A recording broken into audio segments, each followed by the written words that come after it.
सीमेवरले खांब हे बोधिवृक्ष झाले पाहिजे. सीमेवरले खांब हे बोधिवृक्ष झाले पाहिजे. देशादेशात युद्ध नाही बुद्ध झाले पाहिजे.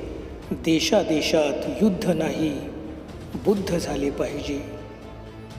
नकोच व्हाया तरी कधीही झालेच जर कुठेही. नकोच व्हाया तरी कधीही झालेच जर कुठेही. द्वेष मिटवण्यासाठीच महायुद्ध झाले पाहिजे. देशादेशात युद्ध नाही बुद्ध झाले पाहिजे. हृदय आपुले प्रेमाने हे इतके ओसंडावे. हृदय आपुले प्रेमाने हे इतके ओसंडावे. हातांमधले शस्त्रही पुष्पगुच्छ झाले पाहिजे. देशादेशात युद्ध नाही बुद्ध झाले पाहिजे. एकच नाही अनेक आखू सीमारेषा सुद्धा. एकच नाही अनेक आखू सीमारेषा सुद्धा.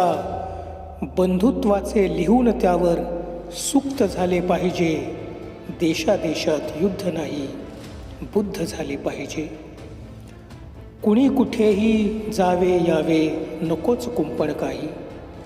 कुणी कुठेही जावे यावे नकोच कुंपण काही. सर्वांसाठी जग हे निर्भय मुक्त झाले पाहिजे.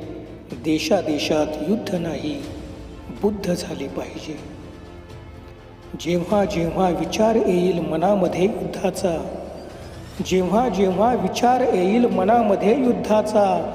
तेव्हा तेव्हा हृदय आपुले प्रबुद्ध झाले पाहिजे. देशादेशात युद्ध नाही बुद्ध झाले पाहिजे. सीमेवरले खांब हे बोधिवृक्ष झाले पाहिजे.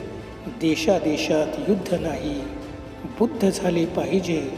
देशादेशात युद्ध नाही बुद्ध झाले पाहिजे. बुद्ध म्हणजे शांततेचा स्वीकार करणारे झाले पाहिजेत. अनिल वसंत दीक्षित उर्फ सारंगनील. मोबाईल क्रमांक 99 226 133 75. धन्यवाद.